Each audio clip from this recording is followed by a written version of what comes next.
Hi, Andrew from Connected Digital World here. A few days ago in New York, Acer announced a number of new touch devices. One of them's the new Acer Aspire R7. We were lucky enough to be taken to the event by Acer and managed to get a look at it for a few moments. And here's the video. Apologies about some of the, shall we say, close-ups and video quality, but quite difficult to do when it's really busy and everyone's trying to jump on the devices. So for now, enjoy.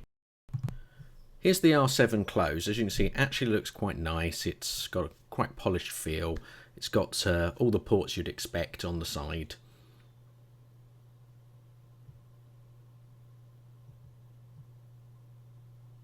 And again on that side it's got ports and buttons. Not very descriptive, I know, but bear with us. Here's the screen. As you'll notice, the difference there is that the touchpad is actually above the keyboard instead of below, which is quite unique, and I think it's going to be a good selling point, I think.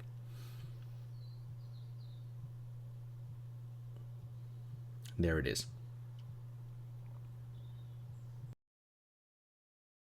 It's got a 15.6 inch Full HD touchscreen, which is 1920 by 1080.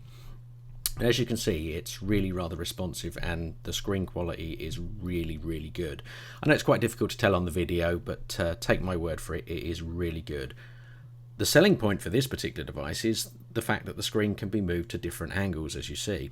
So you could actually have the R7 on a desk and you could be standing over it and looking down at it, or you could have it the other way round. And when you do actually change the angle, the speakers will actually change direction, so the left and right speakers will play left and right whichever angle you're doing, so you don't have to worry about that if you're into movies that have surround. And here it is in sort of tablet mode to a degree, and it works quite well. And again, it's easy to move up and down.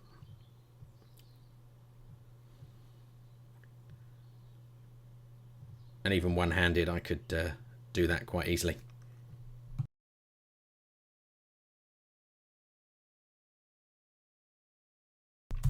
I only got to play with the Aspire R7 for a few moments at the event, but one of the things I really did like was the fact that the touchpad was above the keyboard. So many times with a laptop I've actually knocked the touchpad or had to disable it because of it being in the wrong place. So this is a really good idea, and I can see a lot of people liking it. Obviously this is standard laptop mode for the R7, and as you can see, it's great.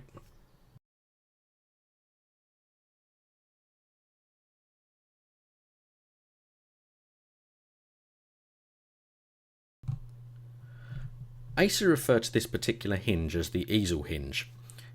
What it does, it allows it to flip, reverse, lie flat, or as they describe it, float. And as we've said earlier on, and you've seen earlier on, it's very easy to move it in that position. Obviously it looks better when it's switched on. And notice how quickly it detected the angle and flipped the screen. Here we are again in float mode.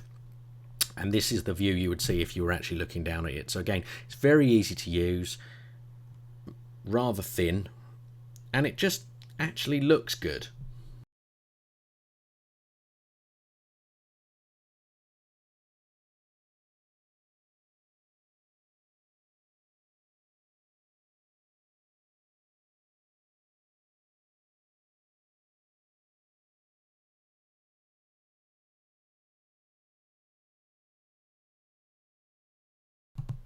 It's very easy to move the screen, as we've shown you before. And there you go. Now it's just in keyboard mode, and you don't have the touchpad. And it's very secure. Let's have another quick look around it before we finish.